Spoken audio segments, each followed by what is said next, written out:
failed with major repairs. Technical repair report for bidding. Restoration with permit by a fully licensed vendor. Engineer oversight. 3 site visits. Certification with owner liability in lieu of a load test. Load test still may be required by the AHJ. Fire escape engineers inspect a summary video. This is a pre-load test evaluation on this fire escape here in New Haven, in Yale University. So let's start off with what's the requirement. Fire escapes must be structurally sound and must be kept painted. And a pre-load test evaluation confirms that the fire escape is structurally sound. There's no internal rust in the connections anywhere, so that you can perform a load test. That is not the case at this time. There's some work that needs to be done prior to the load test. And number 2, must be kept painted. This fire escape does have rust, does need a paint job, and EPA rules apply. So this fire escape does not have to be sandblasted. You follow EPA renovator license rules, and that is because there is lead paint, there is no welding allowed on this fire escape, and there's no the fire escape can be hand scraped of all loose rust and wire brushed smooth, spot primed and full primed, and then a top coat can be done, and that's EPA renovator license capable. So in some cases, the ornamental iron worker that's doing the work also has the EPA renovator's license to properly scrape and paint the fire escape as per EPA guidelines. Okay, so let's talk about the structural issue on this fire escape.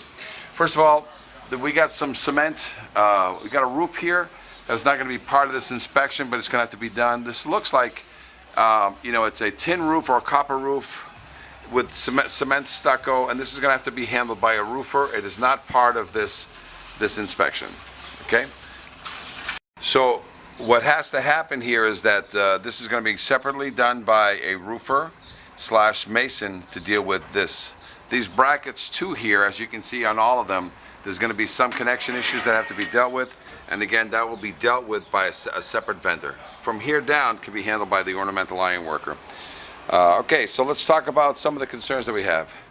Some of these things I'm going to be talking about are original hardware, which is square head bolts, and it's either ready for load test or not ready for load test. This is not ready for load test. This needs to be repaired. This connection is in good order, as you can see, ready for load test.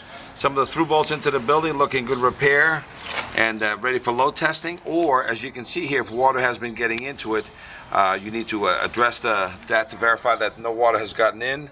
A lot of these can be negated by creating a new mechanical fastener with a Hilti epoxy bolt 8 to 12 inches deep back into the building, and creating a mechanical fastener system here, which will be discussed under engineer oversight.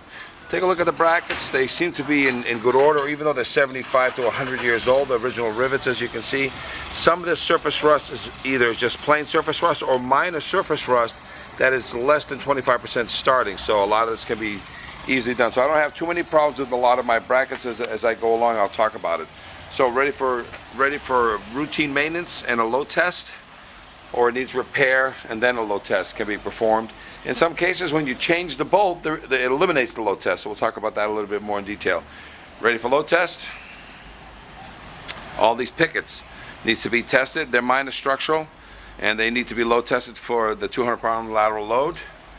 Ready for load test? As you can see, a lot of these connections ready for load testing. Once you clean it, if there's any internal rust like that one has right there, now you got to change the bolt out on that one. Okay, so I'll keep going along. Ready for load testing here. Ready for load testing here. Okay, load test this railing against the wall, but a lot of times, once this is all repaired properly, seal it so water doesn't get back in there. This diamond plate has got rust underneath it, and a lot of that water is coming through here. There's no other weep holes here, and you should have weep holes on this, but otherwise any water that's going down is accumulating here, and you have a huge rust connection problem underneath going on here. Okay, so a lot of times against the wall you try to seal it so no water goes in. Every single one of these treads needs to be rebolted, one right by one removed. There's the top 4 bolts holding it down, as you can see here, and then there's 2 side bolts. Everything is 3/8 minimum. Good top stringer clip connection, ready for load test. This one needs to be repaired because, as you can see, separation rust has gone internal. Okay, the whole bracket here looks in pretty good order, good rivets. Okay, ready for load test, or if you want to replace these rivets or sister these rivets with new bolting, again, all on the engineer oversight, and you eliminate the load test on that, okay? Again, this tie back into the building can be addressed with a new Hilti anchor, minimum 3/4, 8 to 12 inches deep into the wall, and I would recommend 12 inches. Connections ready for routine maintenance and load testing, but that one is not. Look at all that internal rust right there. That needs to be addressed. Again, once you've changed all that and cleaned it and rebolted it, there is no load test. Okay? So let's continue on. Excuse me while I shut off my phone. Continuation. As you can see, rust jacking happening here. So this needs to be rebolted. And then it eliminates the load test. Full of rust jacking here. As you can see here, as we talked about that. These look pretty good here. These bottom stringer clips are pretty good. Rust jacking. Look how much is separated here and there and there. Okay? So those all have to be done. So 100% of all the treads, you have to rebolt all the treads. In the meantime, any and all these treads, I've seen some temporary work that's been done on them with a couple of bolts, but these bolts are undersized. These are 1/4 inch little bolts. They have to be, to make it functional while still leaving the rust inside before certified work begins, you can put in 3/8 bolts, okay? See these bolts right here? Until we got time to change and remove the internal rust, you can put 2 new 1/2 inch bolts here, and that will make the fire escape functional until such time that permanent repairs take effect. So the certification is when the internal rust is removed. The emergency and or functional stage of making it functional for its use during repairs and while the theater is occupied is to leave the rust but change the bolt in the fastener. No welding's allowed because we have lead paint, so welding is not a form of repair on a fire escape. Ready for load test? Ready for load test. As you can see, all of this is ready for load test. This entire diamond plate is over. This is new diamond plate over the old diamond plate. But again, this is the seam. There's no weep holes anywhere here.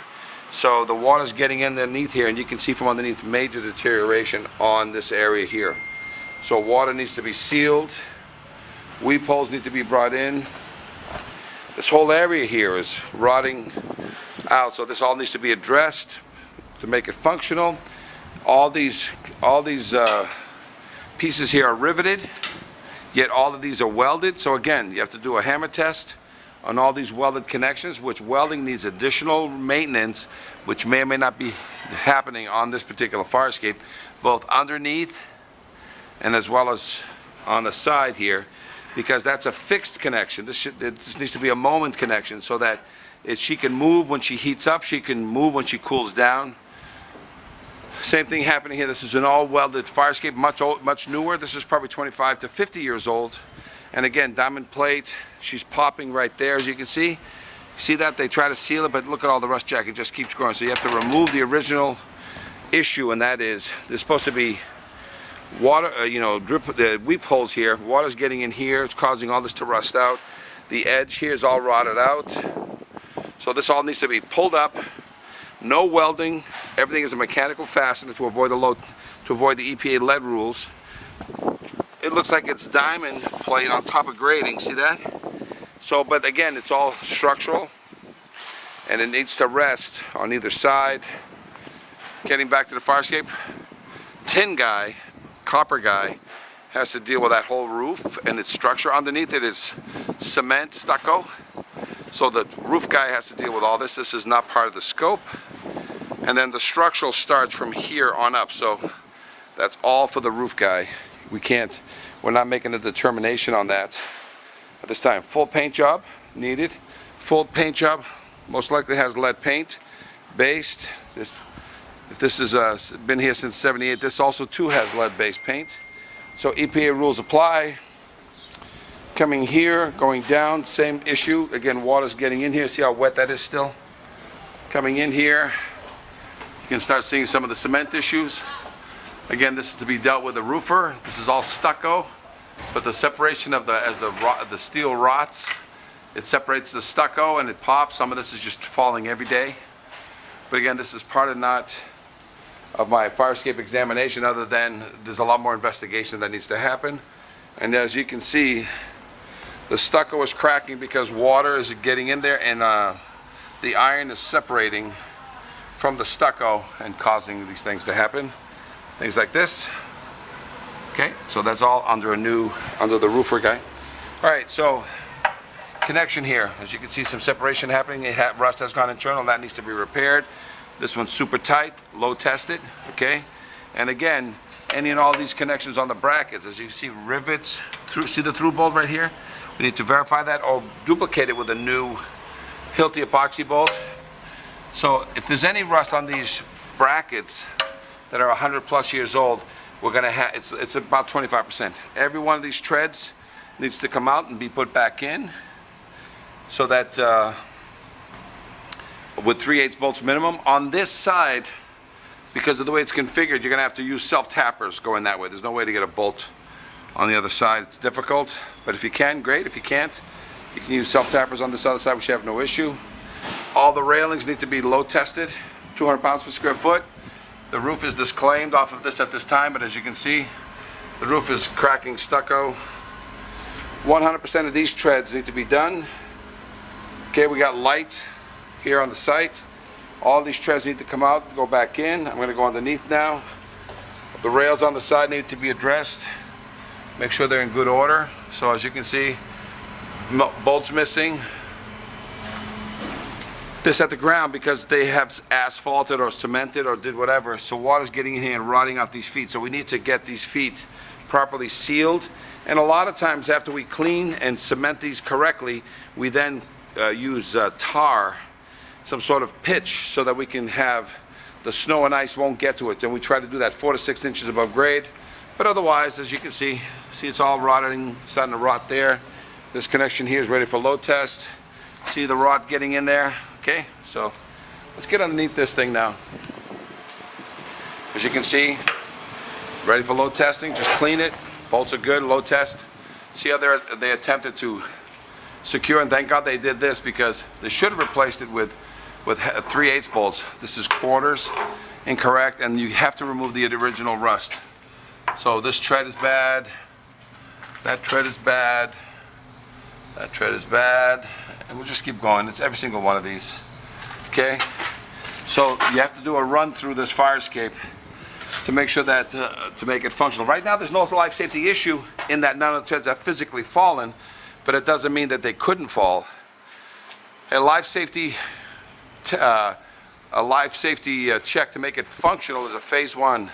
And a lot of times in a phase 1, they'll come through and fix all the treads permanently, the platforms permanently, so then they leave the minor structural for phase 2, and then they leave the painting and light structural for last. But right now, you can have this fire escape made functional through an emergency repair, even though there is no emergencies. I'm not saying that an emergency is needed, but you know, evidence of internal rust, you got a load test, ready for load test, and again, you change these bolts out, there is no load test. These brackets are right here. As you can see, they're in good order. The roof protecting this is great. This is the main structure, and it looks good on this side. Okay? It looks good on this side, but again, we can eliminate the connection into the wall by putting in an epoxy bolt, Hilti epoxy bolt, but I see no evidence of any growth. If it is, it's minor, it's within 25%, so it's 0 to 25% failure rate on these brackets only, which is not bad. But on the platforms, as you can see, rust jacking. So this is, you can't load test this while it's in this form, you know what I'm saying? You can't load test something that most likely will fail. The other area of concern, electric underneath the fire escape.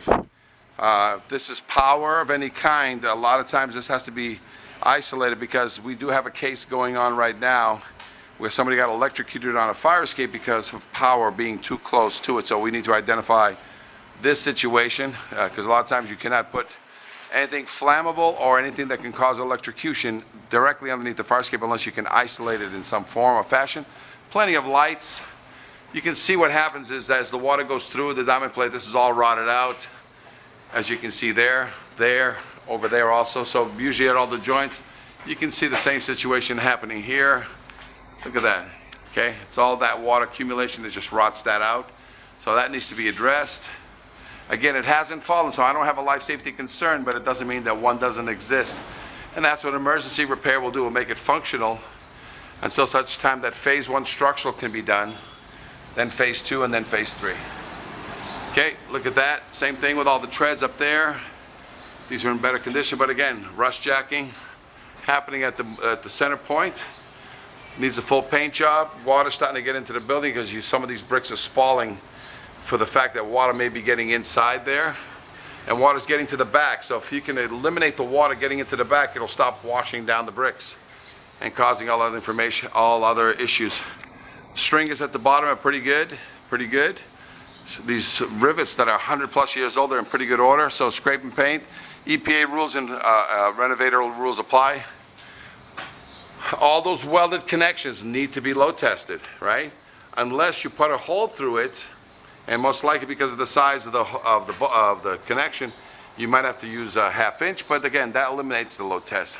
So quite a bit of work that needs to be done prior to the load test, and you can do a full load test or a partial load test or no load test at all.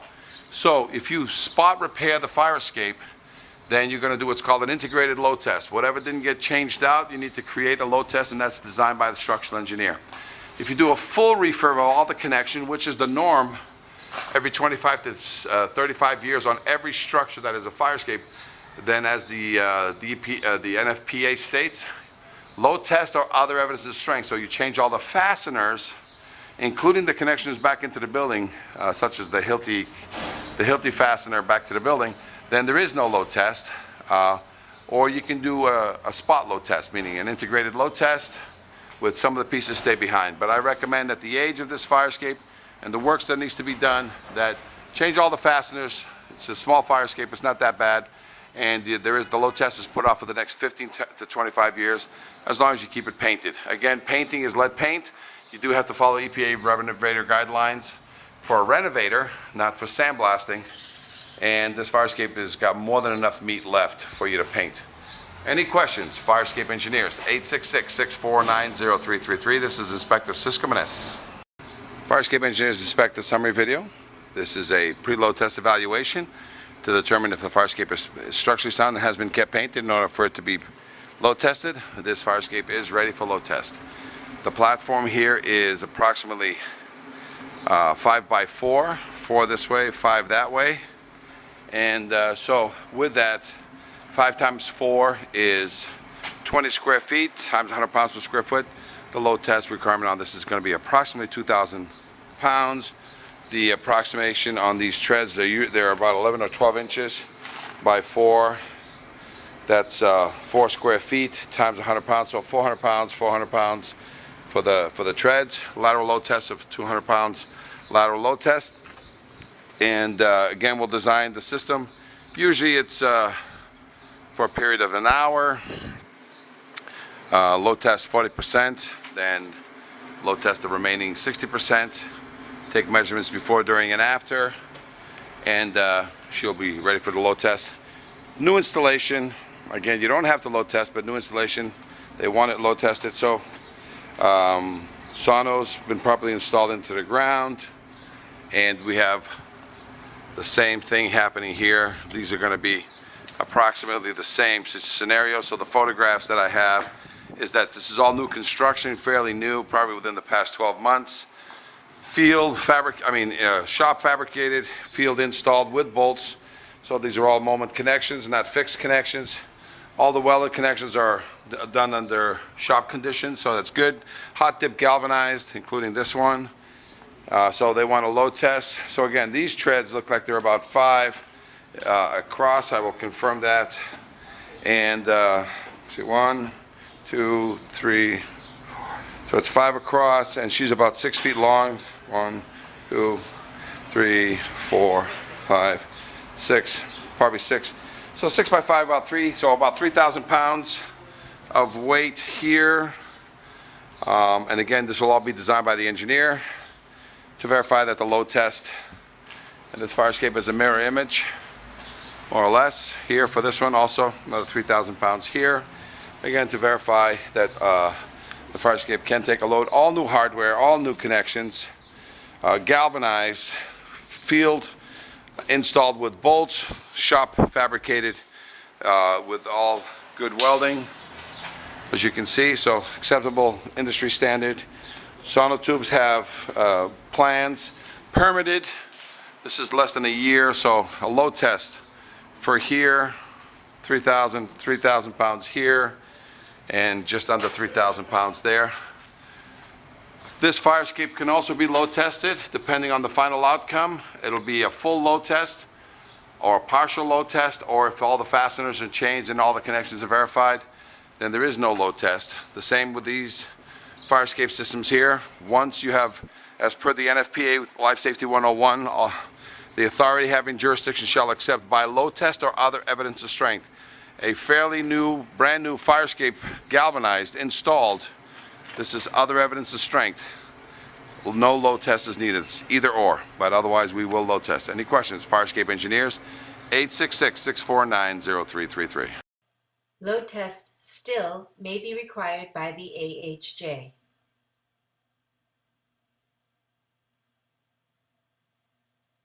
Failed with major repairs. Technical repair report for bidding. Restoration with permit by a fully licensed vendor.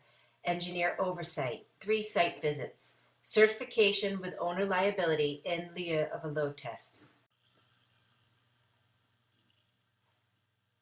Fire escape issues. Photos represent what the violations are, not where they are or how many exist. Pass-fail inspection, not technical repair report.